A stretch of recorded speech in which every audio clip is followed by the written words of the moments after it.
People say houses carry memories, but what they don't tell you is that sometimes the memories carry the house.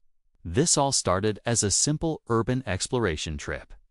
Just me, my camera, and a location tip from a friend about a place called the Watterson House. "Don't go there alone," he warned me. I just laughed. I always go alone. The local legend is chilling. Every single family that has ever moved into this house died. No survivors, no clear cause of death. Just gone, one after the other.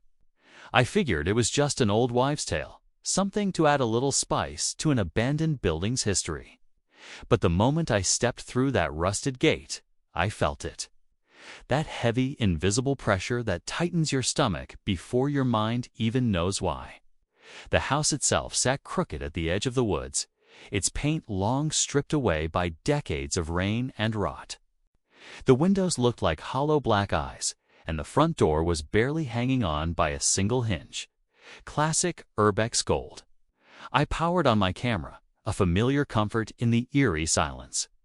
"All right," I said, my voice feeling small against the backdrop of the woods. "Let's see why they all died here." Inside, the air was thick with dust and something else, something metallic. It smelled faintly like old blood. Every step I took made the floorboards cry out, their groans echoing through the desolate halls. The wallpaper was peeling off the walls like dead skin. And then I heard it. Somewhere above me, something moved. Not a quick, frantic scurry.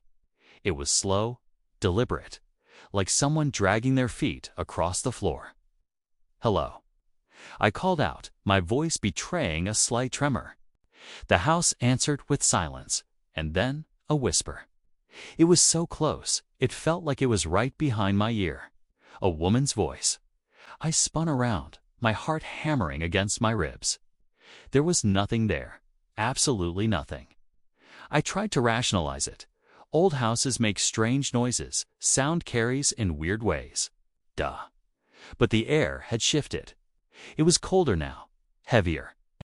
My light caught a row of photos, still hanging in the hallway. Family portraits, all different families, from different eras. All of them smiling, staring directly into the camera. But as I leaned in closer, a detail made my blood run cold. In every single photo, lurking in the background, you could just barely see it through a window or in a mirror's reflection. It's the same shadow. A tall, thin, featureless figure, always standing there, watching. I pushed forward, my earlier confidence evaporating.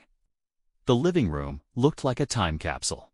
Furniture was draped in dusty white sheets, and a grand piano sat in the corner, its keys yellowed with age. On the mantelpiece, I found a small, ornate music box. On impulse, I wound it up. The tune it played was beautiful at first, a delicate, haunting melody. But then, it started to distort. The notes began to drag, slowing down, warping into something dissonant and ugly, as if time itself was being stretched and twisted. That's when I heard the footsteps again, directly overhead. This time, they were more distinct. I lifted my camera, my voice barely a whisper into the mic. "If anyone's up there, this is private property." Slam. A door upstairs slammed shut with such force the whole house seemed to shudder. I nearly dropped my light, and then absolute silence. Not the wind, not the creaks of the house settling. Nothing. A dead, suffocating quiet. It took every ounce of courage I had to start climbing those stairs. Each step groaned under my weight, like it resented my presence. The top of the stairs opened into a long hallway lined with doors. All of them were wide open, except for one, right at the very end. As I crept closer, I noticed something scrawled on the wall next to it in what looked like black marker. Names, dozens of them.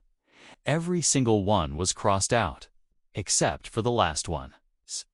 The most recent name read Evan Watterson, and just beneath it, in a shaky, desperate scrawl, were the words, "It's my turn."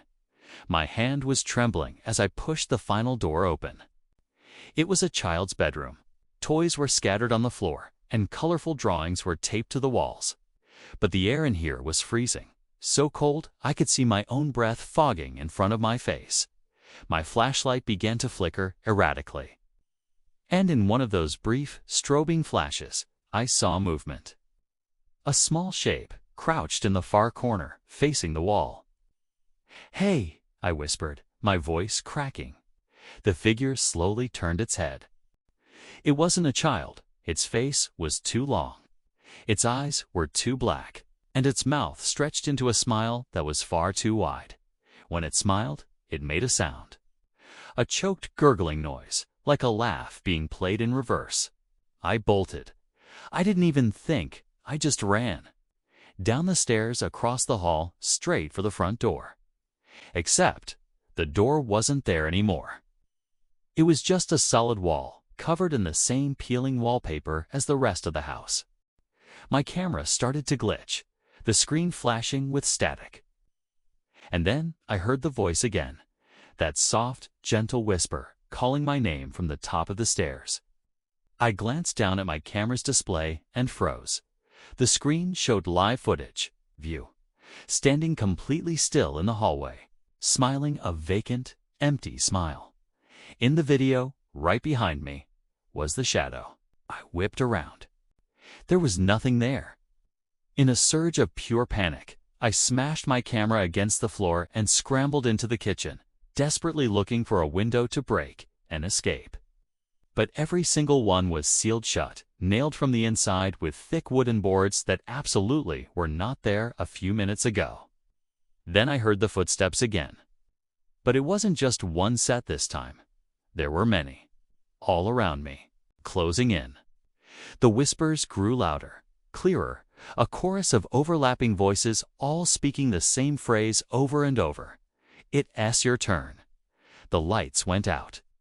The only illumination was the faint, pulsing red record light from my shattered camera on the floor. It was still filming. I could hear the sound of fingernails dragging across the walls, getting closer, closer, closer. Then nothing. When I woke up, I was outside, lying on the damp grass in front of the house. The sun was rising. My camera was next to me, completely intact. Not a scratch on it. Later that day, back in the safety of my apartment, I checked the footage. It had recorded everything right up until the lights went out. Then there was just static.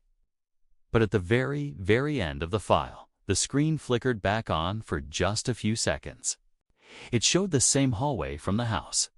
Only now, there was a new photo hanging on the wall. A recent one. It was a picture of me. I was smiling.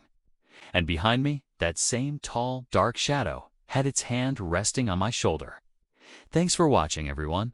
This was a lot. I'm not sure what to make of it all. If you enjoyed this exploration, please like the video and consider subscribing for more. Stay safe out there.